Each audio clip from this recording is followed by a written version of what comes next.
Mis amados y queridos hermanos, necesitamos que se inscriban, den joya, compartan y comenten en nuestro canal, así llegaremos a los que más necesitan un confort espiritual en sus vidas. Santas Flora y María, vírgenes y mártires. Protectoras de las personas abandonadas y traicionadas. La vida de estas santas de Andalucía recuerda la persecución a la que fueron sometidos los cristianos cuando el emir Abderramán II gobernaba gran parte de la península ibérica, en el siglo IX. La Passio, o Pasión, de Flora y María pertenece a Eulogio de Córdoba, quien las conoció cuando ambas estaban en la cárcel. Flora nació en la actual Villarrubia de Córdoba, de padre musulmán y madre cristiana quien, tras quedar viuda, la educó en la fe católica. Esto produjo tensiones con el hermano de la joven, ya que este era musulmán. Para evitarlas, hacia el año 845, Flora abandonó su hogar y se fue a vivir con su hermana Valdegoto. Delatada por su propio hermano ante el juez, bajo la acusación de ser apóstata, fue encarcelada y golpeada con brutalidad.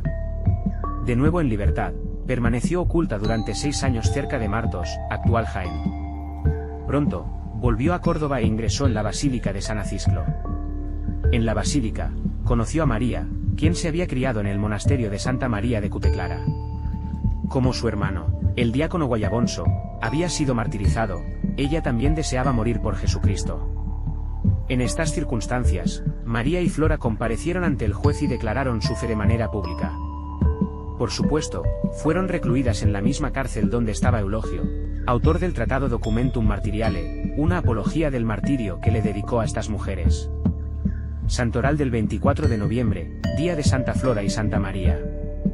Imagen de Santa Flora en el altar mayor de la Catedral de Córdoba, Santoral del 24 de noviembre, día de Santa Flora y Santa María. Imagen de Santa Flora en el altar mayor de la Catedral de Córdoba. Después de varios interrogatorios, María y Flora fueron decapitadas el 24 de noviembre de 851. Sus cuerpos fueron arrojados al río Guadalquivir, pero el de María fue recuperado y llevado al monasterio de Cuteclara. Eulogio, en tanto, fue liberado poco después del martirio. En Córdoba, en la región hispánica de Andalucía, Santas Flora y María, vírgenes y mártires, que en la persecución llevada a cabo por los musulmanes fueron encarceladas con San Eulogio y después muertas a espada. La Passio de estas dos vírgenes mártires fue escrita por San Eulogio de Córdoba, que las conoció en la cárcel. Flora, nacida en Córdoba de padre musulmán y madre cristiana, fue educada por esta, después de la muerte de su marido, en la religión católica.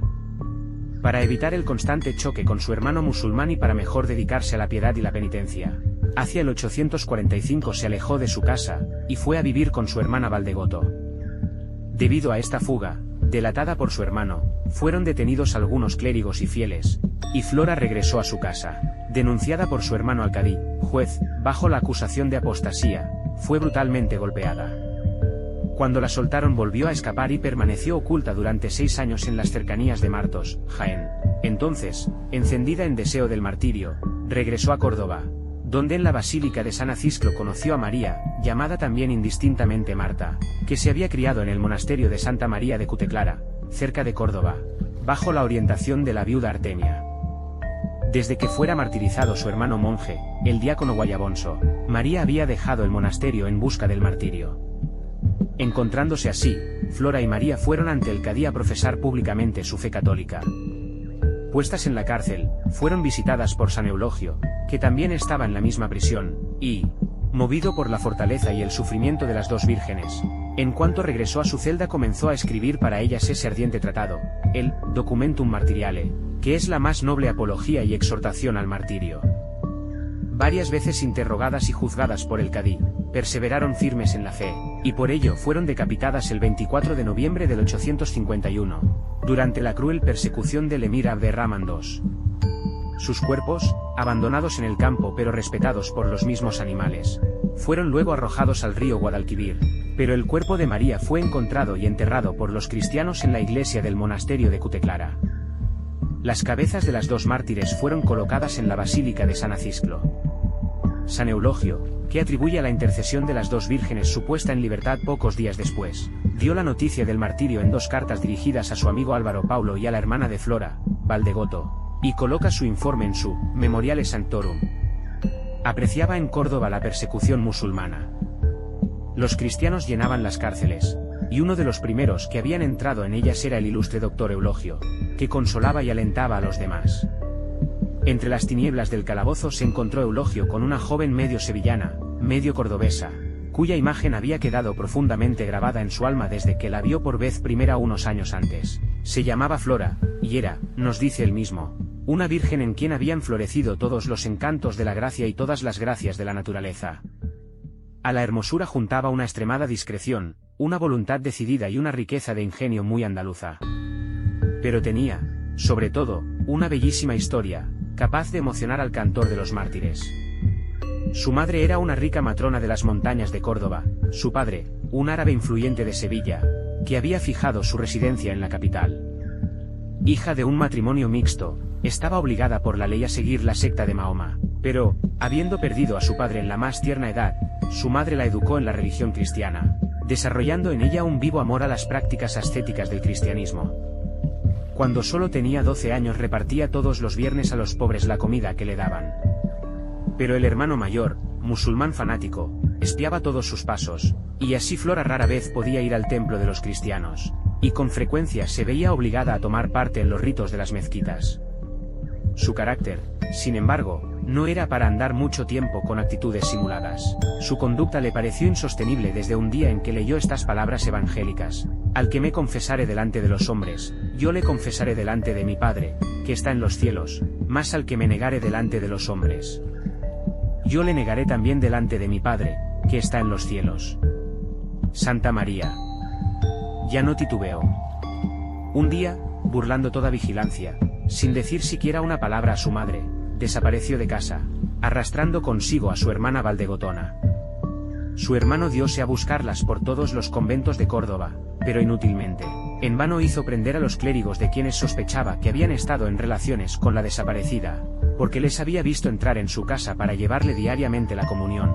Nada pudo conseguir con sus pesquisas, hasta que la magnánima doncella, viendo que otros sufrían por causa de ella, salió de su escondrijo, y presentándose en esa, dijo a su hermano: ya sé con qué afán me buscas y cuánto te preocupas por mí, pues bien, aquí me tienes. Vengo armada de la señal de la cruz. Ahora arráncame esta fe, sepárame de Cristo, si puedes, creo que será difícil, porque estoy dispuesta a sufrir por él todos los suplicios. Esto es hablar reciamente, ¿verdad? Pues bien, en medio del martirio estaré más firme todavía. El maometano llevó a su hermana a la presencia del cadí. Lo era entonces Muad ben Otman el Sabaní, hombre bastante discreto y de carácter suave, dispuesto a pensar lo mejor de los reos que llegaban a su presencia. Pudo hacer degollar a la joven, pero se contentó con un escarmiento. 2 hombres sujetaron sus brazos, y otro le desgarró la nuca a latigazos.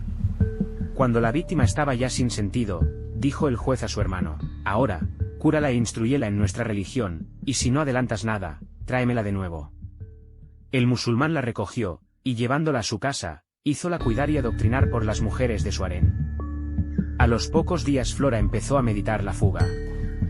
Vio que la vigilaban con cuidado, pero una noche, a favor de las tinieblas, subió a una habitación que daba sobre el patio. Desde allí escaló rápidamente la pared, y, dando un salto temerario, llegó hasta el suelo felizmente.